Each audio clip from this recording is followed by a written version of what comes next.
Hello friends, good evening friends. आज जो हम पढ़ने जा रहे हैं वो फंडामेंटल्स। फ्रेंड्स, एक्चुअली बात ये थी कि हम कैंडलस्टिक पढ़ेंगे नेक्स्ट क्लासेस से, बट उस वीडियो में कुछ ज़्यादा रिस्पॉन्स आया नहीं मुझे, और ना किसी की कुछ डिमांड्स आई। तो मैंने देखा कि चलो फिर टेक्निकल्स में किसी को ज़्यादा इंटरेस्ट नहीं है, तो फिर जो फंडामेंटल्स है उसको डिलीवर किया जाए। तो फ्रेंड, फंडामेंटल्स जो है वो एक क्लास के अंदर मैं डिफाइन नहीं कर सकता इसको। इसके मैं 3 पार्ट्स बनाऊंगा और स्टेप बाय स्टेप आप लोगों को समझाने की कोशिश करूंगा फंडामेंटल्स क्या होते हैं और हमें फंडामेंटल्स क्यों देखने होते हैं। किसी भी कंपनी का फंडामेंटल अगर आप चेक नहीं करते हो तो उस कंपनी का इन्वेस्टमेंट करना आपके लिए बहुत रिस्की होता है। तो अगर आप इन्वेस्टमेंट करते हो या ट्रेडिंग भी करते हो, स्विंग ट्रेड भी करते हो, तो आपको फंडामेंटल्स जरूर देखने चाहिए। फंडामेंटल्स के साथ में आपको टेक्निकल भी यूज कर सकते हो। टेक्निकल और फंडामेंटल्स अगर दोनों आप यूज करते हो तो आपकी ट्रेड्स की एक्यूरेसी बहुत अच्छी हो जाती है। तो फंडामेंटल्स में हमको क्या देखना है, हम क्या टॉपिक है जिस पर डिस्कशन करने वाले हैं, वो सारी चीजें मैं आपको बता दूं। जो हमारे पास जो टॉपिक्स है, पहला टॉपिक है हमारा growth module, second balance sheet, third beta. What is beta? Beta क्या होता है, वो क्यों यूज करते हैं, क्यों देखना चाहिए बीटा, वो भी मैं आपको बताने वाला हूँ। फोर्थ है आपका मार्केट वीक्स, मतलब मार्केट में आपको किस टाइम पे वॉलेटाइल रहता है, किस टाइम पे मार्केट करेक्शन करता है, एक मोटा मोटी सा अंदाजा मैं आपको बताने वाला हूँ। उसके बाद में आपका रहेगा कैपिटल रिजर्व, और उसके बाद में पोर्टफोलियो टाइप। पोर्टफोलियो के किस टाइप के पोर्टफोलियो बनाना चाहिए, पोर्टफोलियोज के टाइप क्या होते हैं। तो सबसे पहले शुरू करता हूं मैं ग्रोथ मॉड्यूल से। ग्रोथ मॉड्यूल क्या होता है? फ्रेंड्स, वीडियो पूरी देखना, शुरू से देखना, नहीं तो आपको कुछ भी आगे समझने में आने वाला नहीं है। अगर आप डायरेक्ट ही बीच में से काट काट के देखने लग जाओगे तो आपको आगे जो मैं समझाने जाऊंगा वो आपको समझ में नहीं आएगा। तो पहले मैं आपको बताने जा रहा हूँ ग्रोथ मॉड्यूल। ग्रोथ मॉड्यूल क्या होता है? अब मान लीजिए टू टाइप्स के कंपनीज है। एक कंपनी है जो प्लास्टिक के प्रोडक्ट बनाती है, प्लास्टिक हो गया, टोबैको हो गया, या आपके ड्रिंकिंग प्रोडक्ट्स हो गए। तो एक कंपनी तो वो होती है। और सेकंड आपकी वो होती है, जैसे मान लीजिए आप HUL हो गया, हिंदुस्तान यूनिलीवर हो गई, और ऐसे प्रोडक्ट्स बनाती है जो हिंदुस्तान यूनिलीवर आप देखोगे तो हिंदुस्तान यूनिलीवर के कुछ ना कुछ आपके घर में 100% होगा ही होगा। तो ऐसी कंपनी में अगर आप इन्वेस्ट कर रहे हैं तो ये वाले इन्वेस्टमेंट आपके अच्छे होते हैं। और अगर आप फर्स्ट टाइप देखते हो, जो टोबैको या फिर आपके ड्रिंकिंग वाले प्रोडक्ट्स बनाती हो या प्लास्टिक के प्रोडक्ट्स बनाती हो, तो ऐसे प्रोडक्ट्स में गवर्नमेंट के बैन्स आए दिन लगते रहते हैं। तो इनमें हमको लॉन्ग टर्म इन्वेस्टमेंट नहीं करना चाहिए। हम इसमें ट्रेड जरूर कर सकते हैं, ट्रेड कर सकते हैं, शॉर्ट टर्म के लिए देख सकते हैं, स्विंग कर सकते हैं, पर ये सारे स्टॉक जो है आपके पोर्टफोलियो में नहीं होने चाहिए। पोर्टफोलियो लॉन्ग टर्म के लिए ये स्टॉक्स आपके रिस्की होते हैं। तो ऐसे स्टॉक्स में हमको इन्वेस्टमेंट नहीं करना है। हमें इन्वेस्टमेंट ऐसे स्टॉक में करना है जिसका लॉन्ग टर्म के अंदर बहुत अच्छा रिजल्ट हो। तो एक तो आपका ये हो गया FMCG सेक्टर हो गया, सेकंड हो गया आपका डिफेंस सेक्टर। डिफेंस सेक्टर में भी कोई बैन आने वाला नहीं है, और डिफेंस सेक्टर भी ईयरली टू ईयरली आप देखोगे तो ग्रोथ में ही आती है, ग्रोथ करती रहती है। तो इसलिए हम बोलते हैं ग्रोथ मॉड्यूल। ग्रोथ मॉड्यूल ये होता है कि आपकी कंपनी जो है, आप किस सेक्टर के अंदर अपना इन्वेस्टमेंट डालना चाहते हो। क्लियर है? अब बैलेंस शीट कैसे देखना है? बैलेंस शीट में देखना आपको पहले बीटा बताना पड़ेगा, उसके बाद ही मैं आपको बता पाऊंगा कि बैलेंस शीट की जो वीडियो होगी वो लास्ट वीडियो होगी। जो टोटल ओवरऑल बैलेंस शीट कैसे देखते हैं हम किसी भी कंपनी का, वो मेरा लास्ट की वीडियो में होगा। अभी हम सबसे पहले देखेंगे बीटा। क्या होता है बीटा, वो मैं आपको इसमें डिफाइन करने की पूरी कोशिश करूंगा। आप थोड़ा समझने की कोशिश करना। बीटा क्या होता है? ये आपकी वॉलेटिलिटी शो करती है कि आपका स्टॉक कितना वॉलेटाइल रहता है। बीटा आपके 3 टाइप्स के होते हैं। एक होता है हाई बीटा। तो हाई बीटा के अंदर आपके क्या होता है, 1.5 से लेके और 3.47 के आसपास या उससे ऊपर जितने भी बीटा का अगर परसेंटेज होती है, वो हाईली वेटेज वाले हो जाते हैं। हाईली बीटा होता है उनके स्टॉक्स के। और एक होता है आपका नॉर्मल बीटा। नॉर्मल बीटा जो आपका होता है, वो नॉर्मल बीटा की रेंज आपकी होती है 1 to 1.5, यानी 1 से 1.5 के जो बीटा होती है। मैं आपको ये टिकर टेप ऐप में भी समझाने वाला हूँ। टिकर टेप ऐप में आपको सब कुछ क्लियर हो जाएगा। एक बार आप ऐसे समझ लीजिए। तो हाईली बीटा स्टॉक्स जो होते हैं, पहले मैं आपको बता दूं, एक तो है बीटा हाईली बीटा स्टॉक्स, ये आपको मैंने बता दिया। एक तो हो गया अपना, फर्स्ट हो गया हाईली बीटा स्टॉक्स, सेकंड हो गया आपका normal beta stocks, normal beta stocks की मैंने आपको रेंज बता दी है। नॉर्मल बीटा स्टॉक्स की जो रेंज है वो होती है आपकी 1 से लेके 1.5, 1.5, 1 से लेके 1.5 होती है normal beta stocks. And third होता है आपका लो बीटा स्टॉक्स। अब लो बीटा स्टॉक्स रेंज होती है, लो बीटा स्टॉक्स की रेंज आपको मिलेगी 0 to 1। तो पहला आपको मैंने समझा दिया कि हाईली बीटा स्टॉक्स में क्या होता है, जिनका बीटा हाई होता है वो बहुत तेज ऊपर नीचे होता है। मतलब आप अगर देखोगे उनको ज्यादातर हम जो यूज करते हैं उनको हम यूज करते हैं इंट्राडे के लिए। अगर इन आप देखोगे हाईली बीटा स्टॉक्स, इनमें रोज बहुत ज्यादा मूवमेंट होता है। ये रोज के 2-3% अप हो जाता है, 2-3% डाउन हो जाता है। तो ये जो स्टॉक्स होते हैं इनमें हम ज्यादातर इंट्राडे प्लान करते हैं। लॉन्ग टर्म के लिए हम इनको देखना अवॉइड करते हैं। क्यों देखना अवॉइड करते हैं? अब ये मान लो कि ये है ना अग्रेसिव होते हैं। ये जो स्टॉक्स होते हैं ये अग्रेसिव होते हैं। ये स्टॉक्स अगर आप लेते हो तो आपका पोर्टफोलियो में ये हो सकता है आपके लेते ही तुरंत बाद आपको ग्रीन ग्रीन ग्रीन 2-3 दिन आपको ग्रीन में नजर आने लग जाए। और जब ये गिरने लगते हैं तो ये बहुत स्पीड से नीचे आ जाते हैं। जैसे कि अडानी के स्टॉक्स हो गए आपके, ये भी आपने अगर देखा होगा तो ये हाईली बेटा स्टॉक्स होते हैं। ये अक्सर नीचे ही नीचे गिरते हुए नजर आते हैं, या फिर ऊपर जाता है तो ऊपर ऊपर भागने वाले स्टॉक्स होते हैं। तो इनको हम इन्वेस्टमेंट के लिए इनको हम कभी यूज नहीं करते। इनको हम हमेशा सजेस्ट करते हैं इंट्राडे के लिए। इनको हमेशा हमें इंट्राडे के लिए देखना चाहिए। अब अगर आप देखोगे नॉर्मल बीटा स्टॉक्स जो होते हैं ये बीटा वाले स्टॉक्स बहुत अच्छे होते हैं। इनको आप आराम से इन्वेस्ट भी कर सकते हो, इन पे आप लोग आराम से ट्रेड भी कर सकते हो, स्विंग भी कर सकते हो। इन्वेस्ट भी कर सकते हैं, ट्रेड भी कर सकते हैं और स्विंग भी कर सकते हैं। तो ये वाले जो स्टॉक्स हैं, इन वाले स्टॉक्स को हम ज़्यादा प्रेफर करते हैं मार्केट में कि हम इन स्टॉक्स के अंदर ज़्यादा काम करें।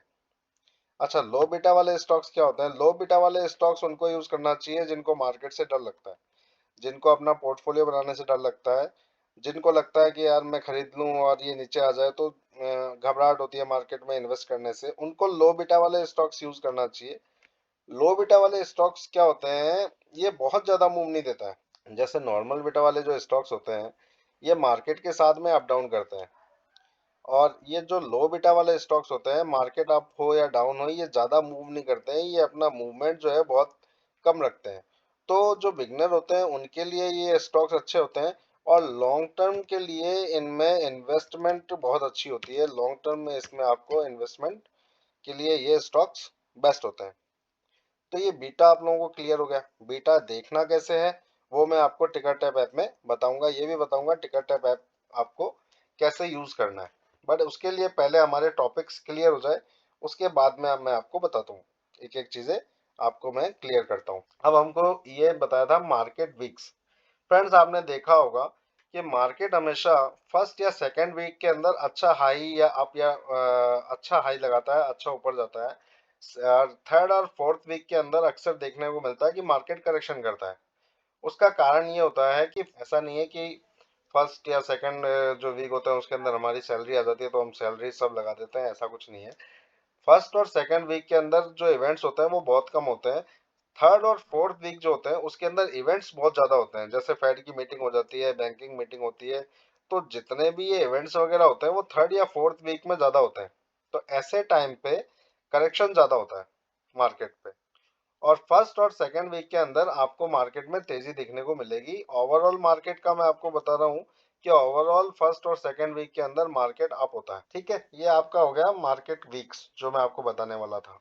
अब मैं आपको बताना चाहता था कैपिटल रिजर्व। अब कैपिटल रिजर्व का क्या मतलब होता है? फ्रेंड्स किसी भी स्टॉक्स के अंदर हमको, अगर हम इंट्राडे भी कर रहे हैं, चाहे हम स्टॉक्स बाय कर रहे हैं, इन्वेस्टमेंट कर रहे हैं, या फिर आप ऑप्शन में भी ट्रेडिंग करते हैं, तो अपना जो कैपिटल है उसको एकदम से यूज नहीं करना चाहिए, पूरा कैपिटल यूज नहीं करना चाहिए।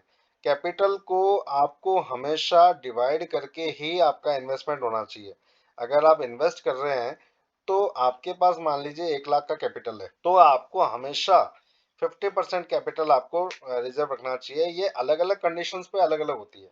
मान लीजिए मार्केट आपका बियरिश है, मार्केट बियरिश है, तो ऐसे टाइम पे आपको 50-50 इन्वेस्ट करना है। 50-50 मतलब 50% आपको रोक के रखना है, इन्वेस्टमेंट 50% आपको रोक के रखना है और 50% हमको मार्केट में लगाना है। बियरिश मार्केट में ये रहता है कि बियरिश मार्केट का नीचे कितना आ जाए कोई पता नहीं चलता है।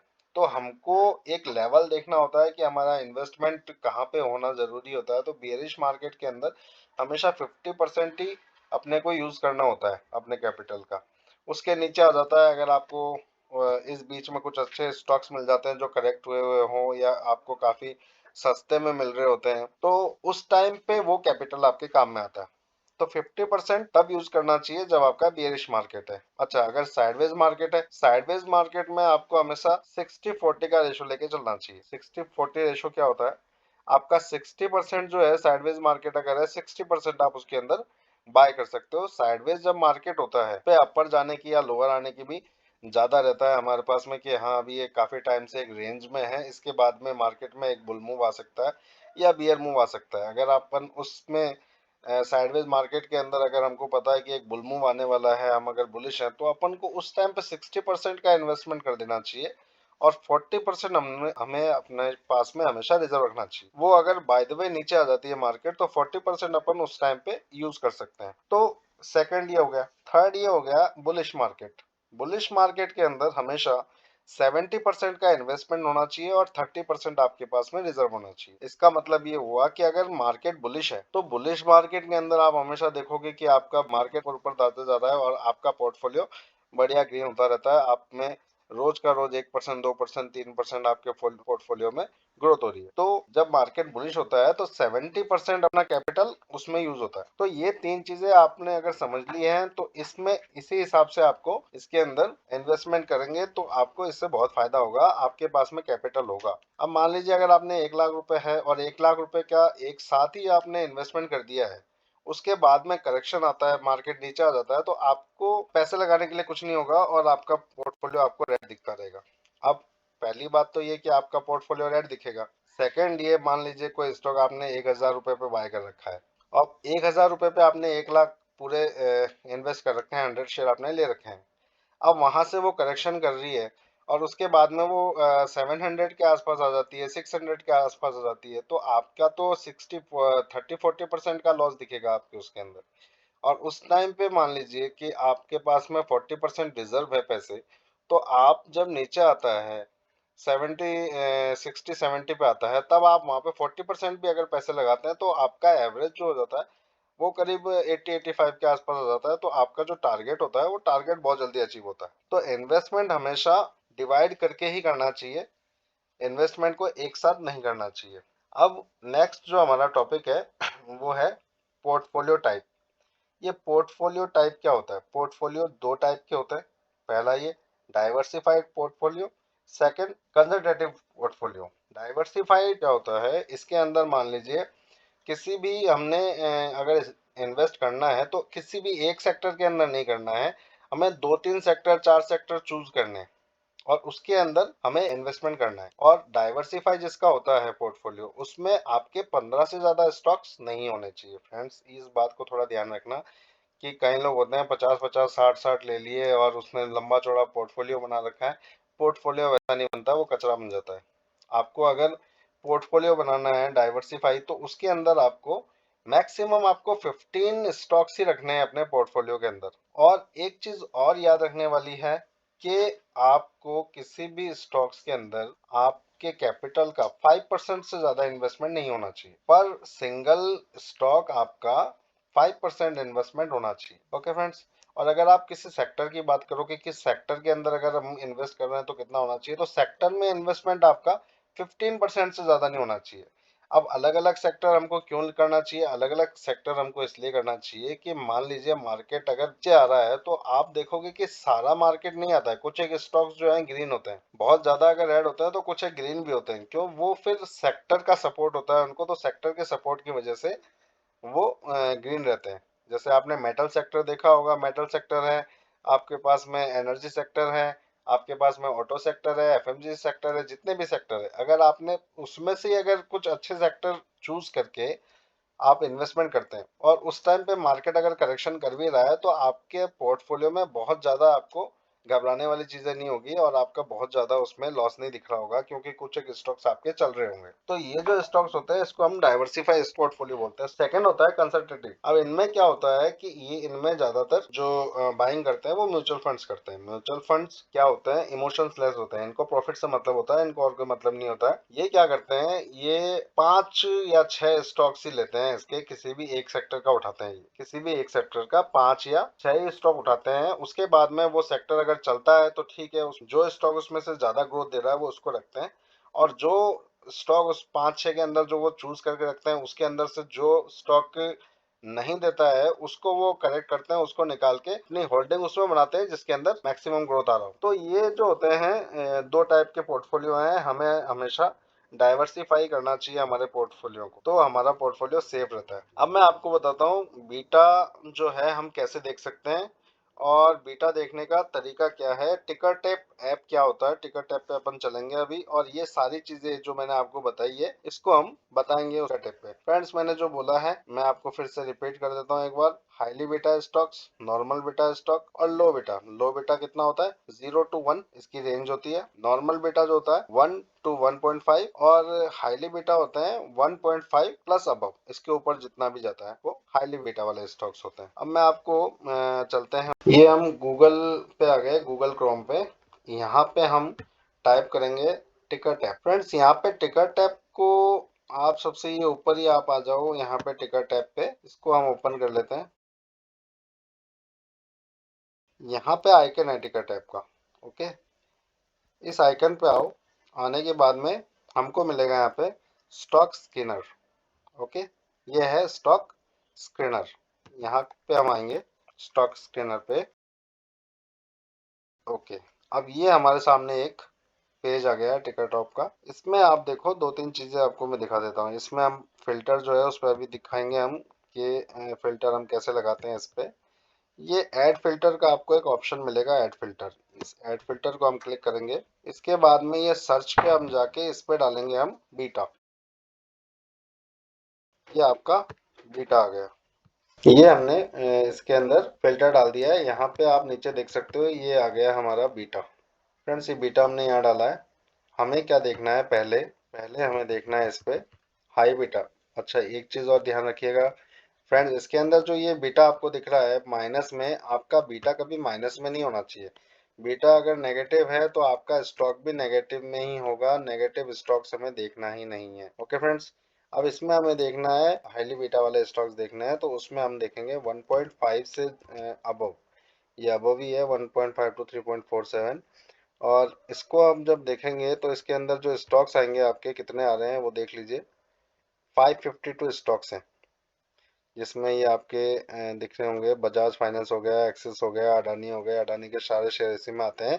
बजाज फिंसर्व हो गया, टाटा मोटर्स हो गया, अडानी ग्रीन हो गया, टाटा मोटर्स, ये सारे जो हैं इनके अंदर आप इंट्राडे कर सकते हैं। इंट्राडे के लिए स्टॉक्स ठीक है, क्योंकि इनका बीटा हाई है तो ये स्टॉक एकदम से मूव देते हैं, अपर साइड लोअर साइड के किसी भी टाइप में ये मूव दे देते हैं। तो ये हमेशा जो हमारे बीटा होते हैं ये हाईली बीटा होते हैं, इनके बीटा जो है ये हाई बीटा होते हैं। अच्छा, अब हम अगर इस पे जाए नॉर्मल या मिडिल बीटा पे, तो वो होते हैं 1 to 1.5। ये होते हैं आपके 1 to 1.5। ये वाले जो होते हैं स्टॉक्स, इनमें हमको सबसे ज़्यादा इन्वेस्टमेंट या फिर ट्रेडिंग इन्हीं में सबसे ज़्यादा किया जाता है। जैसे ये रिलायंस, एचडीएफसी बैंक हो गया, आईसीआईसी हो गया, स्टेट बैंक हो गया, ये सारे स्टॉक इसके अंदर आपको रिजल्ट्स बहुत ज़्यादा दिख रहे होंगे, 946 दिख रहे हैं। फ्रेंड्स, हम जब इसमें पूरे हमारे फिल्टर्स लगाएंगे तो आपको यहाँ मैक्सिमम 6 से लेके 8-10 ही स्टॉक्स नजर आएंगे जिसके अंदर आपको इन्वेस्ट करना है। तो ये पूरा अभी तो पी रेशो और आपके इनमें मार्केट कैपिटलाइजेशन क्या होना चाहिए, पी रेशो, पी एस, जो भी है इसके पूरे मैं आपको गणित समझाने वाला हूँ।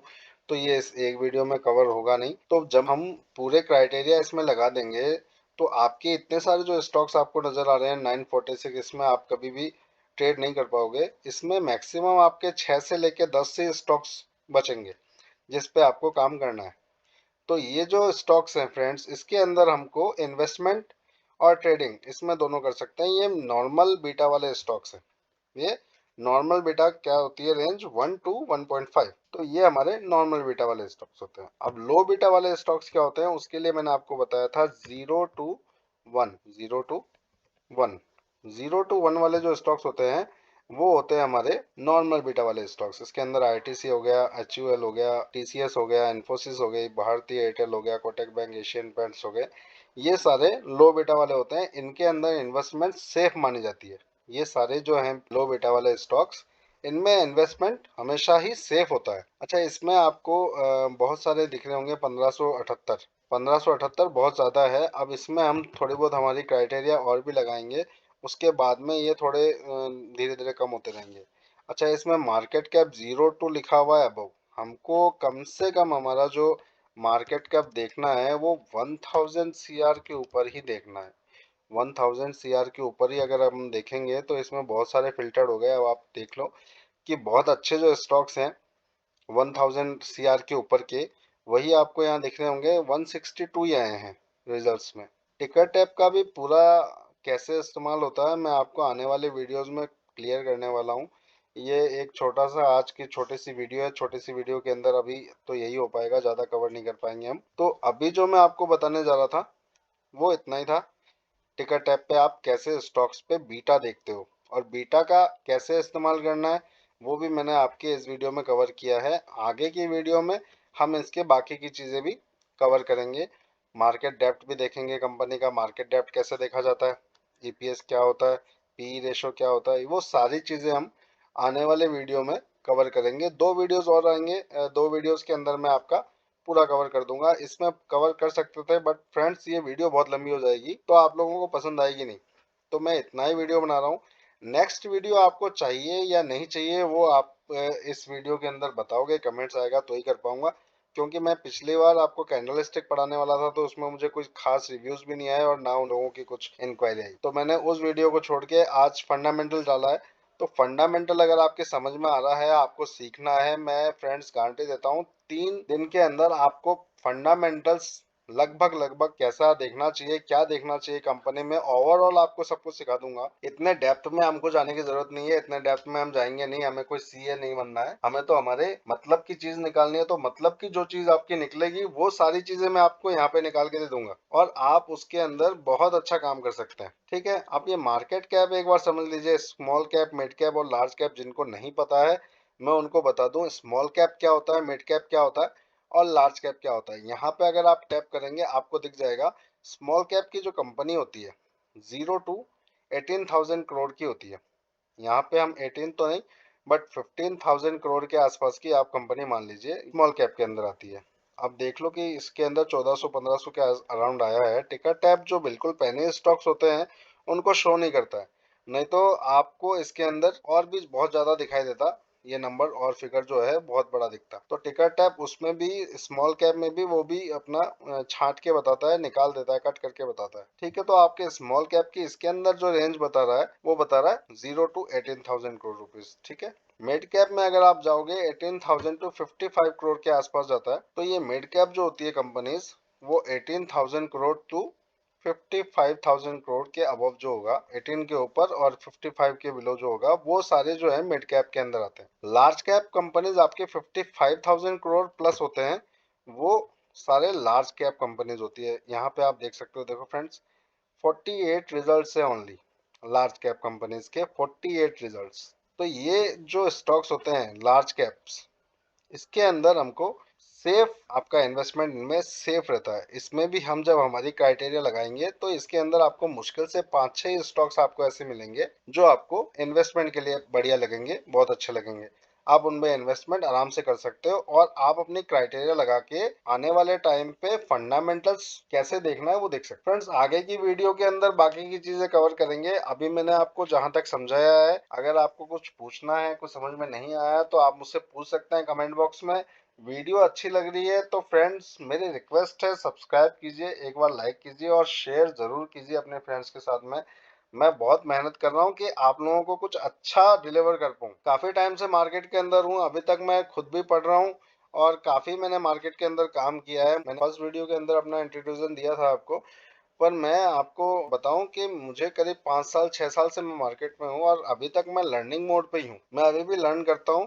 मैं मार्केट पे काम भी करता हूं और मैं लर्न भी करता हूं। स्विंग ट्रेड्स में मेरी आता हूं। स्विंग ट्रेड्स कैसे देखनी होती है वो भी मैं एक एक करके धीरे धीरे सारी वीडियोस में कवर करेंगे। और फ्रेंड्स मैं आपको बताऊं, अगर आप ऑप्शंस करते हैं, ऑप्शंस के अंदर आपने बहुत ज्यादा पैसा आज तक कमाया नहीं होगा जितने, क्योंकि ऑप्शन जितनी जल्दी प्रीमियम बढ़ाता है उतनी जल्दी प्रीमियम खा भी जाता है। इसलिए मैं ज्यादा प्रेफर करता हूँ स्विंग ट्रेड्स। स्विंग ट्रेड अगर आप करते हैं तो within a month, 1 week 2 week के अंदर वैसे मेरा बहुत अच्छा बनता है। स्विंग्स के अंदर मेरे पैसे बहुत अच्छे बनते हैं। 1 to 2 वीक के अंदर ही मेरा 15 to 30% तक का स्विंग में मूव आता है। वो सारे फिल्टर्स मैं आपको बताऊंगा कैसे लगाना है, कहाँ लगाना है, कहाँ हमें स्विंग के लिए देखना होता है। वो सारी चीजें मैं आने वाले वीडियोस में कवर करूंगा। बट फ्रेंड्स अभी आपको जो मैं समझाने की कोशिश कर रहा हूँ, जो सिखाने की कोशिश कर रहा हूँ, पहले आप वो अगर आपने किया हुआ है फंडामेंटल तो बहुत अच्छी बात है। और अगर आपने नहीं किया है तो एक बार आप फंडामेंटल्स देख लीजिए 3 क्लासेस। उसके बाद में मैं आपको पैटर्न भी समझाऊंगा, कैंडलस्टिक भी समझाऊंगा, टेक्निकल भी पढ़ाऊंगा आने वाले वीडियोस के अंदर। तो फ्रेंड्स वीडियो काफी लंबी हो गई है, लास्ट की मेरी बातें भी बहुत ज्यादा लंबी हो गई है, तो अब इस वीडियो को यहीं खत्म करते हैं। Good night friends, bye.